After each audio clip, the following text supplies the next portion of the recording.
All right, welcome back to episode 3 of Let's Be Blunt. I'm here again with Terry Gray, one of the owners of High Fidelity, and we are also here with Hunter. He is a bud tender at High Fidelity and also a rock star at Urban Legend. Yes, sir. All right, so what we're going to get into a little bit today is one of Hunter's favorite sativas. We're also going to get into what happened at 420, some of the deals you guys have missed. So you definitely don't want to miss the holidays and the deals that we text out to our rewards for next time. We had over 150 people who showed up to the shop, so that was a lot of love from the community. It was really cool to be there practically all day, so that was a fun time. We had a little bit of a snafu in the morning because Luverne lost power around like 3 in the morning. So none of the printers were working. So we had a little bit of a hiccup there, but we powered through it. Everyone was happy at the end of the day. We had a bunch of fun goodie bags and deals that a lot of people didn't see coming their way. So it was pretty cool to just be a part of. I know Urban Legend did some fun stuff too. Yep, we definitely had a lot of giveaways going on. Everybody who spent $25 or more got a free shirt, a free buffet, and then a free ticket to like a money grab thing as well for spending over $50. We had a lot of people come in from that shop, from the dispo as well, just because they know that both shops are owned by the same people. So it brings people into both shops, and everybody's spending money on either accessories for the product or vape, stuff like that. But we had one of the biggest days we've had in like 4 months yesterday, so that was really good. Yeah, everyone always loves to get their supplies on 420 and actually use them during 420. The 35% off definitely helped as well. It was more than a third of the price off everything, so a lot of people took advantage of that for sure. Yeah, absolutely. I even had a guest star, Terry, in the house in the first of the day at High Fidelity. It was pretty cool. The owners never come to work. That's true. I was there. I was there for first thing in the morning to see all the chaos with the power going out, and the ATM was out. Pretty much everything. So we couldn't make a sale until everything got fixed. Thankfully, the crew was there early enough to get everything fixed on time, and it ended up to be a stellar day. Hunter, what was the number one seller this 420, do you think, at Urban Legend? Probably glass. A lot of people came in to buy bongs. The prices are already amazing on the glass, but like 35% off of that definitely made people come in. I sold a lot of those boxes. We have the $40 kits with the bongs and the grinders and the ashtrays and all of those. Almost all of those off the counters, just a bunch of big pieces and stuff like that. Yeah, it's interesting that Hunter calls them bongs because back in the day when we first moved to Luverne, that was like 17 years ago when the store opened, and it was very particular that we had signs all over the store, water pipes, and if somebody said bong in the store, they were kicked out of the store. And just because the connotation of that being paraphernalia, but now that we're in a legal state, and in South Dakota it's medically legal, so the store's there, it's not considered paraphernalia anymore because it's for legal purposes. I'll even have people come in and like curious if they're allowed to ask me for that. You know, they're like, they don't really know what they're allowed to say. So they'll be like, can I have a water pipe? But, you know, since, like you said, it is legal, you are allowed to actually say the word of what it is. People are still iffy about it, but a lot of people come in for that. And Zach, at the dispensary, what do you feel is the top sellers at the dispensary yesterday? So it was gonna be a toss-up between the Super Lemon Haze disposable and the Purple Diesel one, or in the flower, the deli style, the Cap Junkie, or the pre-pack lit OG. Both of those were pretty flying off the shelf. And then we also had a great deal. It was $4.20 for a full gram. So people were snagging the limit of 2 up for almost every single person who walked in. So tons of strains went out. One of my favorite ones, it's kind of a lower THC. A lot of people don't realize it, but it's a 10.5%. It's slurry cane. Very phenomenal. It's like a sweet berry kind of flavor. So like when you're smoking it, it's a pretty, moderate high. It's an indica, but you're not going to get like sunk into the couch. To me, it's more of a hybrid base, but I don't make the strains. I just follow what they tell me. So And speaking of what they tell you, we have a new, I don't know if we want to call it display or device in this high fidelity location. And Zach, do you want to talk a little bit about that new bud bar? Yeah, NASA called me last week after I set that thing up because it was very, very complicated. But you grab the jar, you could look at it, sniff it, everything, and then when you look up, there's a screen and it tells you the strain, a little bit of a description of the strain. You get the terpene profile, the effects of it, the THC, and then if we have it in the deli style or if it's only in the pre-packed. Yeah, so right now we have, Zach, correct me if I'm wrong, 26 strains? I believe so, Okay. yeah. 26 strains. So for the bud tenders, it's hard to memorize the exact profiles of every strain. So this makes it very easy for a customer to come in and they walk right up to that screen. They see something that looks intriguing based on the color or whatever they're looking for. Pull it up, and right on the screen, it will tell them everything they need to know about it. And then if they have extra questions, that's where the bud tender can kick in and give them advice. That's the nice thing about the bud tenders we have is they are active smokers. So they know exactly what their preferences are, and they can also say, hey, I didn't like this because it had this, but maybe that's what the consumer is looking for, is a thing they didn't like. Of course. I think it's like more of a science thing. We got to try them all to be able to tell people how we feel about it. And especially since there is so many products, you're going to have people asking about all of them, how this one affects them, how this one affects them. And a lot of people won't really know what sativas, indicas, or hybrids will do. So it kind of helps us to be there to explain what the screen is saying to them, Yeah, so specifically, let's go through it real quick. If somebody comes in and said, we had a gentleman come in yesterday, and he's like, I don't want to be sleepy. Mm-hmm. And he said, but I don't want to be buzzing either. I just want to be able to go in my garage and get my job done, is what he told me. Yeah. And so, Zach, what were you going to recommend to that gentleman? Yeah, so I definitely recommended a hybrid because I call it like the perfect yin and yang. You get the best of both worlds. You're not sleepy, you're not tired, but you're also not up and wanting to, run around the house for hours, because it's literally best of both worlds. They're 50-50. Nice hybrid. I actually think he did get the Cap Junkie, which is one of the super solid hybrids we have. It's actually one of the ones on the bud bar. When they lift it open to smell, I actually know it right away because I actually hate the smell of it. To me, it smells like cat urine, but it's crowd favorite. We sold out of it first time in the 4-gram pre-pack, and now we got it back in the deli style, and it's still phenomenal. It's flying out. When you burn it and smoke it, it turns into more of like a peppery.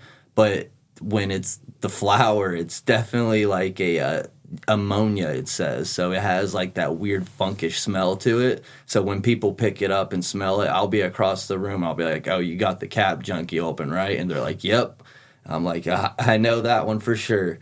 And then he also did get another one, a super upper, which I like myself, which is going to be Tropicana Cherry. It's more of a lower THC percent too. I think it's only a 17, but it's a phenomenal high. It's not a super strong sativa where you're going to be uppity, but it's one where you're going to be focused. So that's one of the ones when we got it back, I was super excited to try it. We had it the first time in the half-ounce bag. And not that many people, want to spend that much on some flower, so it was cool to get it in the 4 grams. So a lot more people are trying it.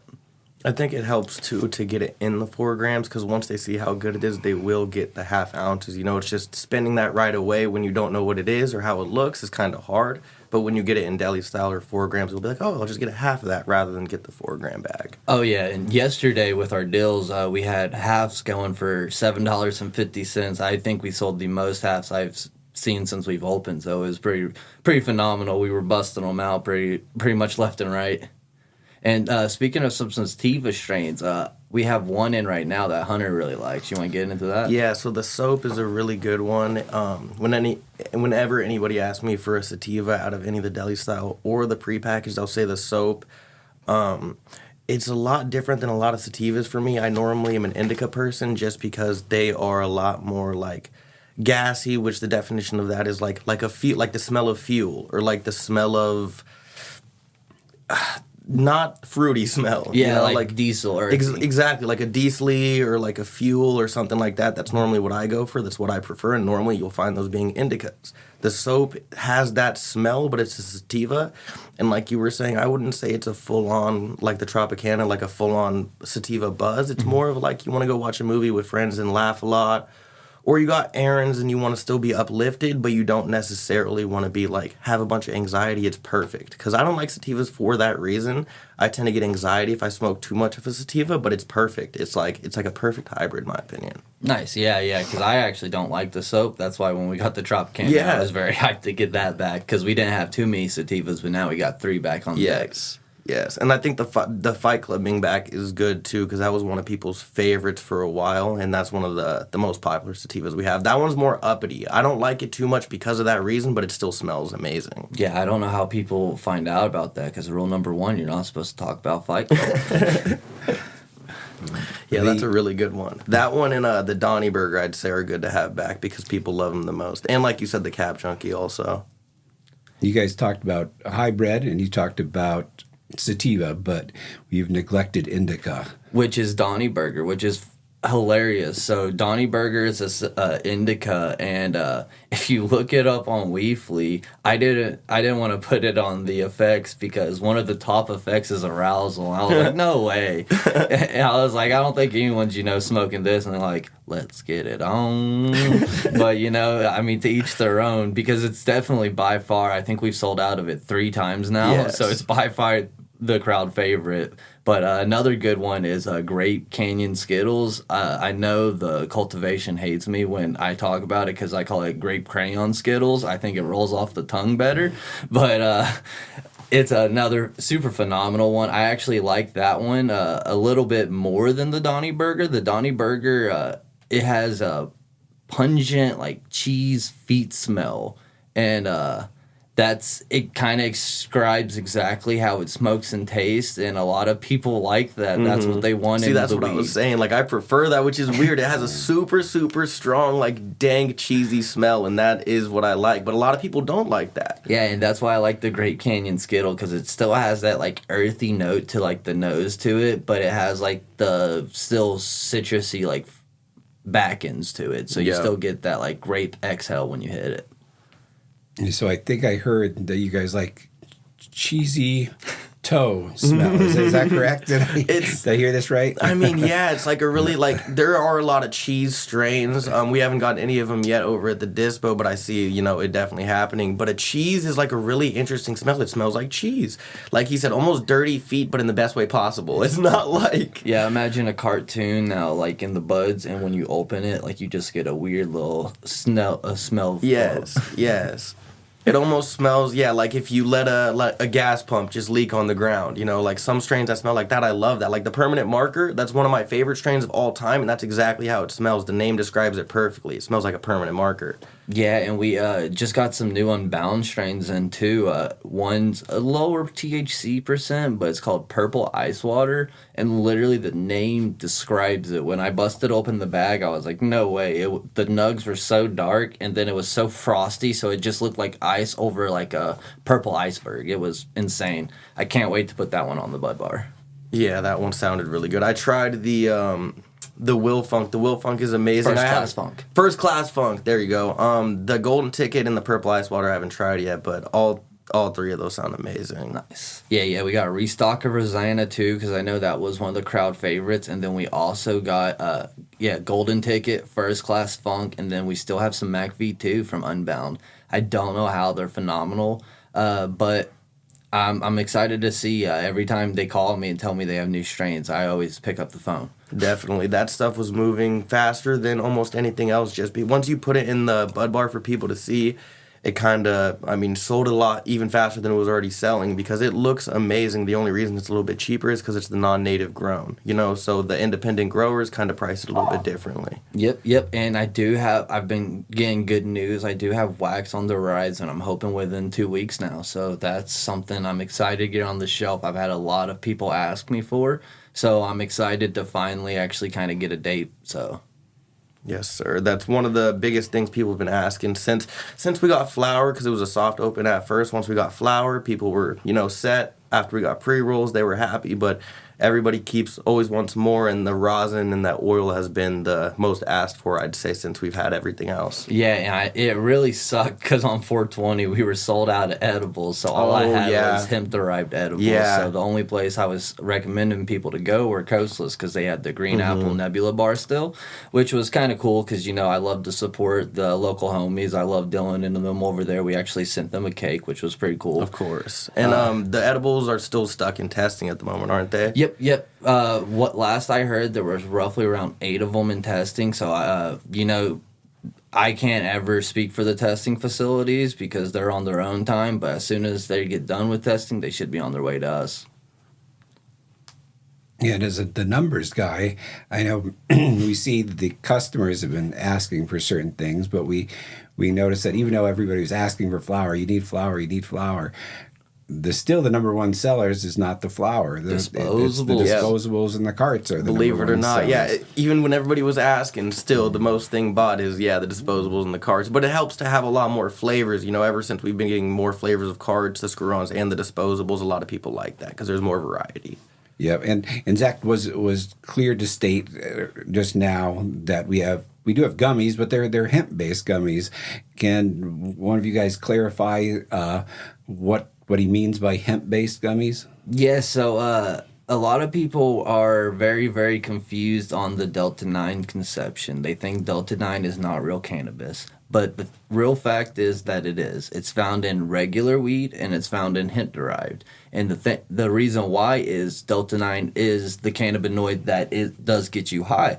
So when you see that on any cannabis product, it's because it's derived from cannabis instead of derived from hemp. So when you see a gummy out in Minnesota and it has max 5 milligrams, 50 milligram servings, that is a huge red flag, hemp-derived. Hemp-derived is not bad for everyone, but it's not the strongest for everyone. A lot of people want the cannabis because it has that bigger punch. You could get up to 10 milligrams all the way up to 200 milligrams in Minnesota. So you're definitely missing out on a huge percentage of THC when you're going for a hemp-derived one. Most people, when they get hemp-derived, it's because they're trying to test out THC and they haven't done it before. So it's a safe entry spot for them where they don't want to get the full 10 milligram serving.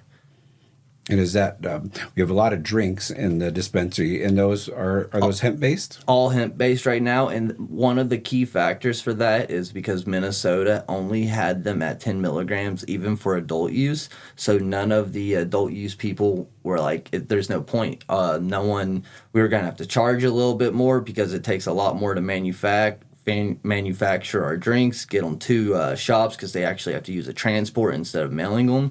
So they would have to charge a lot more than the 10 milligrams hemp-derived drinks that they could sell now.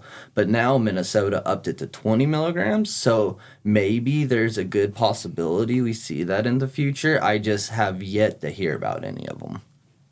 And as far as the drinks go, I noticed there was a lot of new ones. That are there any that we should talk about today and spread the word of something super cool that came in? So they haven't came in quite yet, but I do have them on the way. I have Lunar on the way. A lot of people have been asking me for them. I'm gonna have Earl Giles on the way. I have Heizas restocking. Everyone loves the Heizas. Heizas are amazing. Yeah. We sell them once, and I literally see a customer. They pick it up one time to try it. They come back, and then they're picking up the other 3 flavors, and they try all of them. They love them. They're one of the most popular drinks, and I think one of the reasons why is they're actually made with live resin, so it actually enhances when you're smoking, so it goes good hand in hand. And then we also are getting new cannas back. The seltzers are phenomenal. A lot of people like those. And then I'll keep the other drinks a secret for now. I don't want people to, ride the wave. All right, and then another term you just used was live resin. Can you explain that to people? Yeah, a lot of people don't understand there's many forms of oil. There's live resin, there's distillate, there's live rosin, there's fresh press. What you see in a lot of the cars right now are distillate, and that's because they use the excess trim and they could blast a bunch of oil out of that. I see a lot of live resin carts hitting the market soon, hopefully within the month, I've been told. We also have live rosin. I know Coastless actually has some right now. I think they're roughly around 65 half a gram. I went down there, picked up two. They were pretty good. I would definitely probably pick them up again.